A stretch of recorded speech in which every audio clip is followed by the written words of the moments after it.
আসসালামু আলাইকুম। আজকে আমরা স্থূলতা নিয়ে আলোচনা করব। তো এই স্থূলতাটা মেইনলি হচ্ছে আসলে বিষয়টা কি এটা আজকে আমরা জানার চেষ্টা করব। একটা মানুষ সাধারণত স্থূল কিভাবে বা কতটুকু তার ওজন হলে আমরা তাকে স্থূল বলবো, এটা সাধারণত আমরা যেটা সাহায্যে পরিমাপ করি সেটা হচ্ছে এখানে হচ্ছে বিএমআই।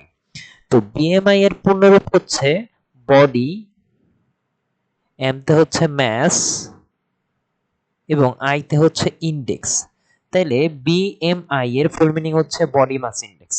আচ্ছা, এখন সাধারণত বিএমআই এর শর্তটা কি বা বিএমআই সংজ্ঞাটা কি? একটা লোকের ওজনের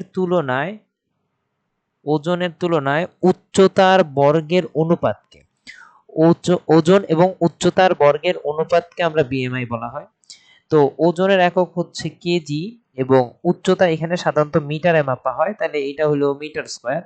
সুতরাং এটার একক দ্বারায় বিএমআই হচ্ছে কেজি পার মিটার স্কয়ার। আচ্ছা, এখন এই ক্যালকুলেশনটা করার পর দ্যাট মিন্স একটা লোকের ওজন আমি জানলাম এবং উচ্চতাকে মিটারে আনার পর যদি ক্যালকুলেশন করার পরে যদি আমি দেখি 18.5 এর নিচে আছে ওনার বিএমআই এর ভ্যালু, তাহলে ওই লোকের শারীরিক ওজন কম, দ্যাট মিন্স আন্ডার ওয়েট হিসেবে আমরা তাকে কনসিডার করব। 18.5 থেকে 24.99 এর মধ্যে হলে তাহলে সুস্থ স্বাভাবিক ওজন, এটাকে সাধারণত স্থূলতা আমরা বলি না। 25 থেকে 29.99 এইটাকে আমরা বলি অতিরিক্ত ওজন, দ্যাট মিন্স অতিরিক্ত ওজনধারী স্বাভাবিক ওজন ক্রস করে গেছে। এরপরে 30 থেকে 34.99 এইটা হচ্ছে এইখান থেকে আমাদের স্থূলতার প্রথম পর্যায় কনসিডার হয়। 35 থেকে 39.99 এটা হচ্ছে স্থূলতার দ্বিতীয় পর্যায় এবং শেষে 40 এর উপরে এটাকে আমরা বলি স্থূলতার তৃতীয় পর্যায় তথা মৃত্যু ঝুঁকি এটাকে বলা হয়। দ্যাট মিন্স অতিরিক্ত স্থূল বা অতিরিক্ত মোটা প্রবণ ব্যক্তি, এটা হচ্ছে আমাদের বিএমআই।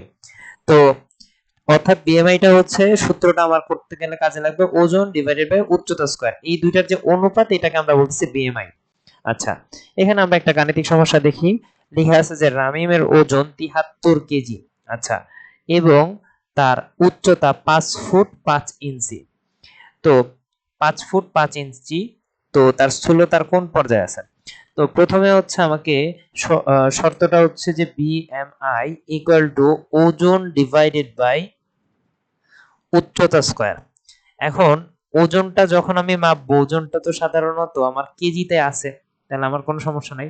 মেইনলি উচ্চতাটাকে আমাকে অবশ্যই কিসে আসতে হবে, মিটারে আনতে হবে।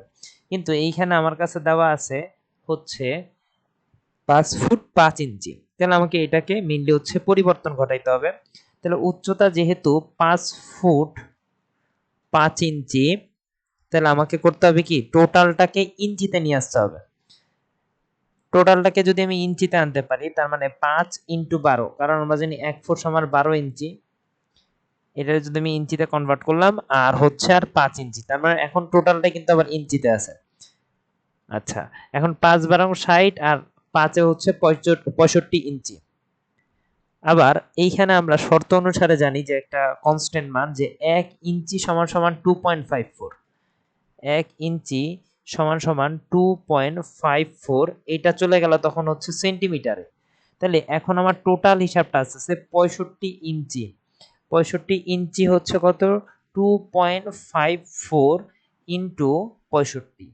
এই টোটালটা কিন্তু এখন আমার ভ্যালুতে চলে আসবে হচ্ছে সেন্টিমিটার এককে।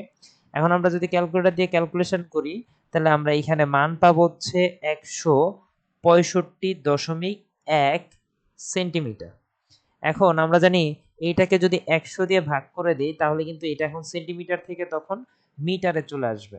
তার মানে এইটাকে যদি 100 দিয়ে ভাগ করি তখন আমার রেজাল্টটা দাঁড়াইতেছে 1.651 মিটার। তার মানে এই টোটালটা কিন্তু আমার মিটারে চলে আসছে।